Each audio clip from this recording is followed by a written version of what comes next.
naman akalain na hindi ko rin inaasahan pa.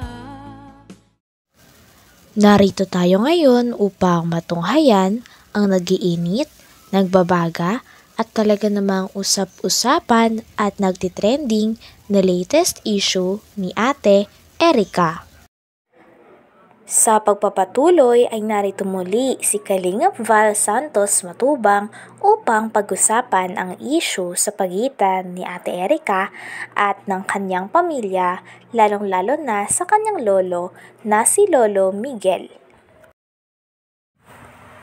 Dito ay pinag-usapan kung magkano ang nakuha ni Ate Erica at ng kanyang kapatid na si Sheila May kay Sir Jun A na pagpapabahay. Ikinuwento nga ito ng tita ni Ate Erica. Hindi naman. Wala yan. Nagtrabaho yan para sa kanila at sa kanya lang. Hindi ka nag-i-interest na bigyan kami. Ay ako'y marunong din magmagwan may kahit para ba anong hanap buhay. Siya lang naman, meron din naman ako. Ayaw yung tiyahin ko, nakapagsasabi rin yan.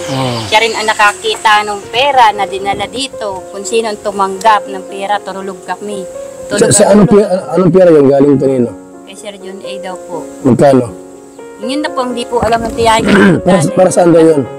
Yung papabahay po. Sa lote. Kasi siya daw po nakakita. Habang ito niya yung mga kabutugan ng mga panis. Samahan nilang yan. Pasok siya ng hindi niya naiintindihan ang buhay ng may buhay. Nakikialam sila? Nakikialam ka sa amin ay hindi naman niya alam ang katotohanan na kung saan nagdaki ang mga bata niya. Hindi niya alam ang buhay niyan. Siya nagpalaki yan. Kaya alam kung kanyang mga batang yan. Noon, malanga pa sa amin yan. 1 taon pa lang yan, sa timbang lakad. Si Sheila May, 2 taon pa lang, ako ang tagalaba. Tulong-tulong kami mag-asawa. Yung ina, nagkapakasarap sa Maynila.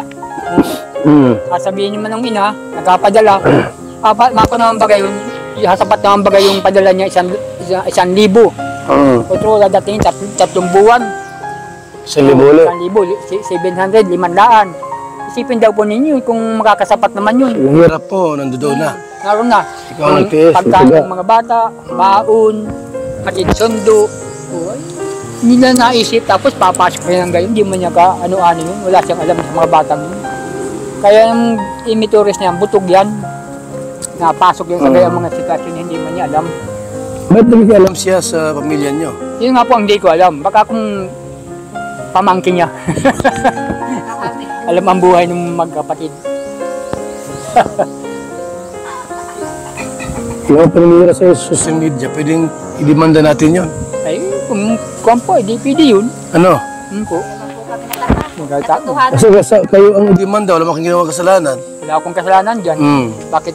Kayo ang sinisiraan. Kami ang paparatang ng kung ano-anong mga... Habang nagkikwento nga, si Lolo Miguel pati na rin ang tita ni Ate Erica ay sinabi at pinaalala lang din ni Kalingap Val na nandoon lang daw siya upang alamin talaga ang totoo at ipakita sa mga viewers ang tunay na nangyari. Dahil gusto niya nga talaga na marisolba din ang away na ito. Talagang gusto niya nga na magkabati ang pamilya. Wala ba sila Sheila May dyan? Nandiyan po yun. Pwede po. Hindi man, nagpaalam na kami doon. Tingnan na namin yung bahay kung ano. Pwede po, pwede naman, pasama kay Papa, di po siya lalabas ng mga. Dito ang daan. So, para malaman natin yung ano po. Gusto ko lang makita yung bahay kung ano. Wala naman talagang intensyon na ano.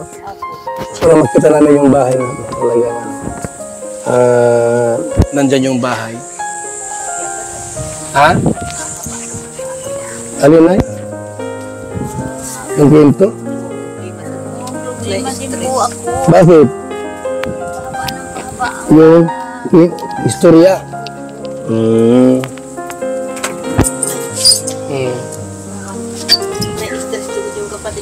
Bakit mo may stress ka eh? Ayaw ko po na magulong buhay. Yeah, oo nga. Kaya nga nagpunta ako dito at inayos natin kasi nga kung kayo lang po, wala kayong katulong.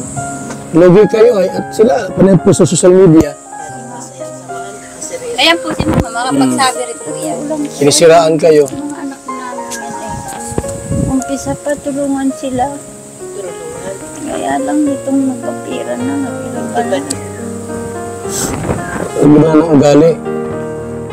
Hindi na punta rito? Sila Sheila May at saka si Erika? Nag-birthday nga po yung kapatid ko, maski isa walang nakarating. Ayan po. Sino? Sila, may wala po nakarating. Sino nag-birthday? Nag-birthday kayo, Nay? February? February 10, Hindi ka pinuntahan dito? lakman lang. Pero inaangkin nila na sila po ang nagpahanda kala mama. Oh. Coke lang daw po ang binili namin. Naghanda kayo, Nay? Kami po ang naganda. Kami po Kayo? ang nagluto. Nasa tita ko po yung puto. Tapos, wala sila dito, hindi nagpunta. Oo, opo. Nag-gapis na lang po kami, wala talaga nakarating maski isa. Grabe naman, ito lang ang dalawin yung lola, hindi na magawa-gawa. Yan, isa sa mga nalupo ay, bakit pinabayaan nila yung nangatay pa yung mga sila.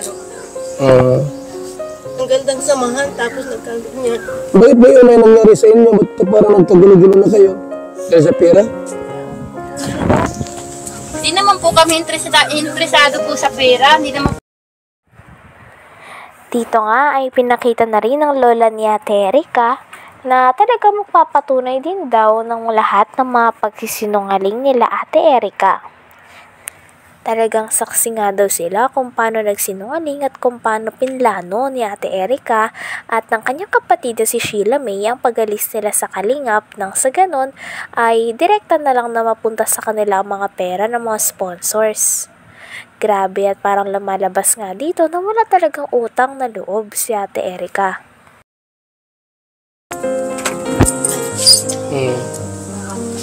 Na-stress din yung kapatid ko. Bakit na may stress ka eh? Naisip-isip ng pamilya niya.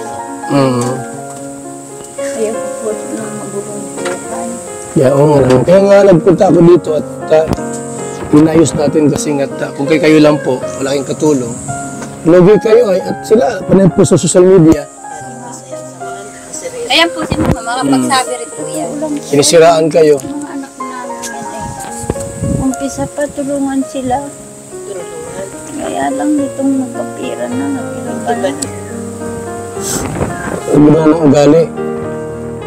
Hindi na punta rito? Sila Sheila May at saka si Erika? Nag-birthday nga po yung kapatid ko, maski isa walang nakarating. Ayan po. Sino? Sila, may wala po nakarating. Sino nag-birthday? Nag-birthday kayo, Nay? February? February 10, Hindi ka pinuntahan dito? lakman lang. Pero inaangkin nila na sila po ang nagpahanda kala mama. Oh. Coke lang daw po ang binili namin. Naghanda kayo, Nay?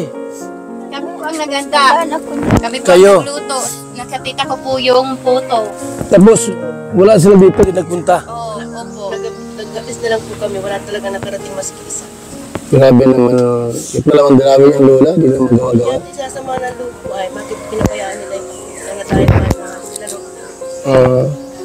Ang gandang samahan, tapos nagkaroon niya. Bakit ba yun ay nangyari sa inyo? Ba't parang nagkagulo-gulo na kayo? Dahil sa pera? Hindi naman po kami interesado po sa pera. Hindi naman po kami nag-aaral sa pera. Oo. Ang akin lang naman po kuya bali, yung kagaya po ng dati na ano po kami damay-damay pag ganyan nagkakaproblema kay mama.